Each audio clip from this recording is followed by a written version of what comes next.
আমরা আজকে নিজ হাতে তৈরি লাচ্ছি খাবো।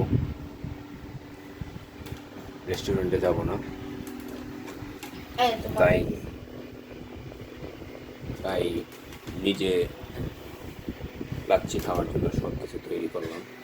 পানি, এই হলো ব্লেন্ডার, এই হলো চিনি, দই, বরফ, তারপর হলো এই হলো কাহমিক, এই হলো কলা, লবণ, বিট লবণ। এখন আমরা লাচ্ছি বানাবো।